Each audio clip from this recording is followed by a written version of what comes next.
Sihor બહુચર્ચાસ્પદ diversion રૂટમાં tanker ફસાયું, લોકોના ટોળે ટોળા ઉમટી પડ્યા।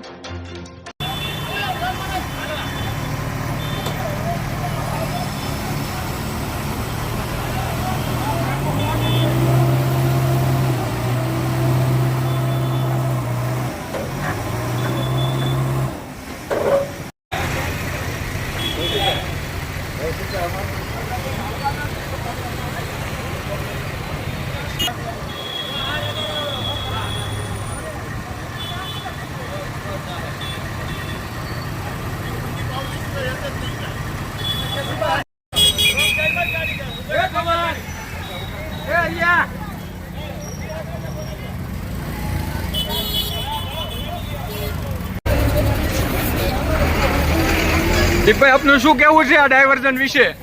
આમાં મારું સ્પષ્ટ કહેવું છે કે જ્યારે નેશનલ હાઈવે બનતો હોય ત્યારે નેશનલ હાઈવેના જે કોન્ટ્રાક્ટરો હોય છે એના દ્વારા ટેન્ડર કરી અને બાયપાસને વ્યવસ્થિત રોડ બનાવવો પડે।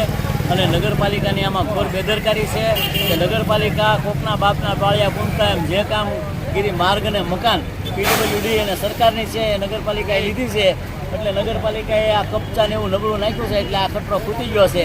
ખરેખર અહીંયા ડામરનો વ્યવસ્થિત રસ્તો બનાવવો જોઈએ અને પછી જ નવો રસ્તો બનાવવાનું શરૂ કરવાનું કામ નગરપાલિકાએ કરવા દેવું જોઈએ। નગરપાલિકાની બેદરકારી, અણાવડત અને નગરપાલિકા પ્રત્યે કોઈપણ જાતની લાગણી કે નગરપાલિકાની ચિંતા ન કરવાનું આ કારણથી આ ટ્રક ફસાણો છે। Okay, thank you. શિહોર શહેર ભાજપ પ્રમુખ આપણી સાથે છે, પ્રમુખ શ્રી નિલેશભાઈ જાની। શહેર ભાજપ પ્રમુખ આપણી સાથે છે, પ્રમુખ શ્રી નિલેશભાઈ જાની, આપનું શું કહેવું છે? અત્યારે તો આ રોડ બને છે એટલે આ જે ડાયવર્ઝન આની સિવાય કાંઈ બીજો રસ્તો નહોતો એટલે કાઢ્યો છે, પણ અંદરની સોસાયટીઓને ઘણી તકલીફ છે। વરસાદને લીધે આખો રસ્તો બહુ ખરાબ થઈ ગયો।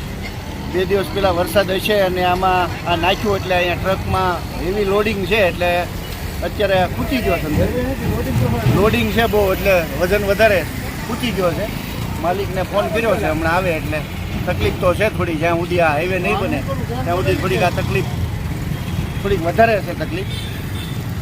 Okay, thank you. હવે જો આ ગાડી ન ઉપડે ત્યાં સુધી ટ્રાફિકની સમસ્યા રહે છે તો શું કહેવાનું છે તમારું? એ તો તાત્કાલિક આજે આરસીએમ આપણે પ્રાંત અધિકારી સાહેબ છે એમણે આ ટોટલની વ્યવસ્થા તાત્કાલિક કરવી જોઈએ અને રોડ અહીંથી જે બ્લોક થઈ ગયો છે એ તાત્કાલિક રોડ ખુલ્લો થાય એ માટે પ્રાંત સાહેબે આવા પગલાં ભરી અને તાત્કાલિક અહીંથી આ હટાવવું પડે।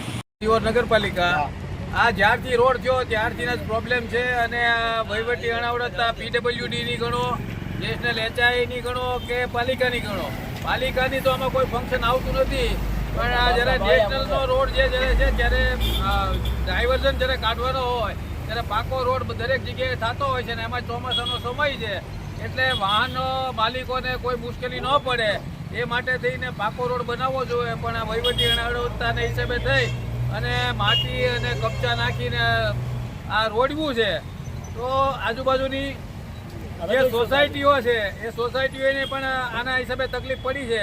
એટલે વહીવટી અણાવડત તો એવી ગણાય કે ભાઈ જ્યારે નેશનલ હાઈવે અહીંથી પસાર થતો હોય અને જ્યારે આ હોય ત્યારે ચોક્કસ આ ખ્યાલ રાખીને કરવું જોઈએ। આ અત્યાર સુધી આ જોઈએ છીએ તો ગટરે બાકી પાછળથી નખાણી, પાલિકાને એને ગમે ત્યારે કીધું તો એને માટે થઈને આજે રોડ જે છે એ આજે ડીલે થાય છે। તમારું એવું કેવું છે કે આ નગરપાલિકામાં નથી આવતું?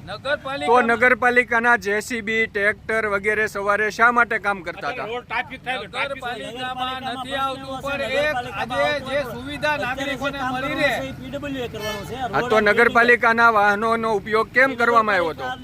નગરપાલિકાને આજે પોતાની રીતે અથવા ઉપલા અધિકારીઓ અને ફોર્સ કરીને આજે કરાવે છે એટલે આ બધું થાય છે। બાકી ગામમાં ઉકળા પડ્યા છે, આજે ગામમાં ગટરો ઉભરાય છે, આ બધું થાય છે, પણ આ કરવું ન જોવે।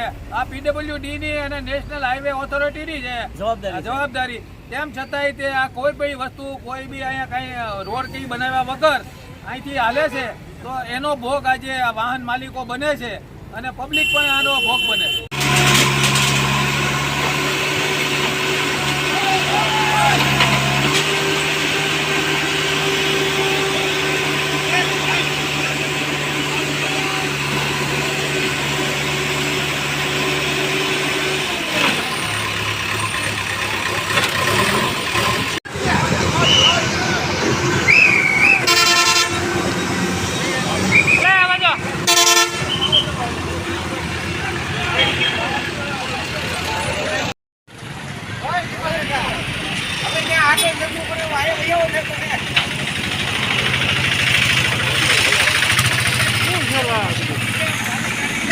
હે